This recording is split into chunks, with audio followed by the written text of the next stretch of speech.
तो आप देख रहे हैं द हॉन्टेड जतिन के साथ। तो चलिए बढ़ते हैं आज की कहानी की तरफ। साहब वो घर तो बहुत दिनों से खाली पड़ा है और उस घर में कोई भी रहना नहीं चाहता। सुना जाता है कि एक औरत ने उस घर में फांसी लगा ली थी और उस घर में उसी की आत्मा का वास है। राघव ने टैक्सी ड्राइवर से कहा, तुम ये फिजूल की बातें करना बंद करो, आत्मा वात्मा कुछ नहीं होती। राघव ने टैक्सी ड्राइवर को डांटते हुए कहा, राघव का पिछले हफ्ते ही माला गांव में तबादला हुआ था। पूरे हफ्ते नया घर तलाशने के बाद एक ही घर उसे मिला था जो कि बिकाऊ था। उसने जल्द ही वह घर खरीद लिया। वह अपनी बीबी और 2 बच्चों के साथ उसी घर में शिफ्ट होने जा रहा था। राघव का 9 साल का बेटा साहिल और 8 साल की बेटी डाली पीछे की सीट पर बैठे ड्राइवर की बातों को ध्यान से सुन रहे थे। थोड़ी देर बाद डॉली ने सुनीता से पूछा, मम्मी क्या सच में भूत होता है? राघव की बीवी सुनीता भी उन्हीं बच्चों के साथ पीछे की सीट पर बैठी थी।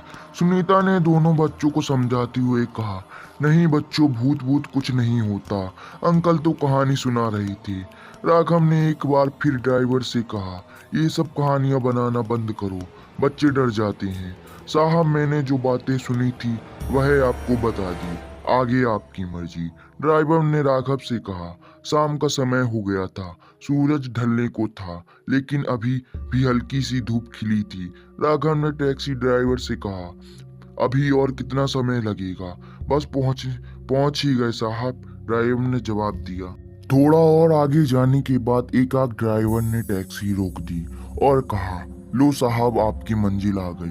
राघव ने टैक्सी से नीचे उतर कर देखा तो ड्राइवर ने टैक्सी लगभग 100 मीटर पहले ही रोक दी थी। राघव ने ड्राइवर से पूछा, तुमने टैक्सी पहले क्यों रोक दी? अभी और थोड़ा चलो आगे। साहब, अब मैं और आगे नहीं जाऊंगा, भले ही आप मेरे पैसे काट लीजिए, शाम का समय हो गया था, ड्राइवर ने राघव से कहा। राघव ने उसे ज्यादा बहस नहीं की और उसका किराया दिया। ड्राइवर ने उनको दोनों बैग छत से उतार दिए और टैक्सी मोड़कर फिर वापस चला गया। सड़क बिल्कुल सुनसान हो गई थी, दूर दूर तक कोई भी नजर नहीं आ रहा था। सूरज भी डूब चुका था। राघव और सुनीता दोनों एक एक बैग उठा लिए, फिर दोनों अपने घर की ओर बढ़ने लगे। थोड़ी ही देर। ये कहानी यहीं तक। आगे का पार्ट 10 सब्सक्राइबर होने के बाद। आपको हमारी कहानी अच्छी लगी हो तो सब्सक्राइब कीजिए प्लीज। चलिए मिलते हैं अगले पार्ट में।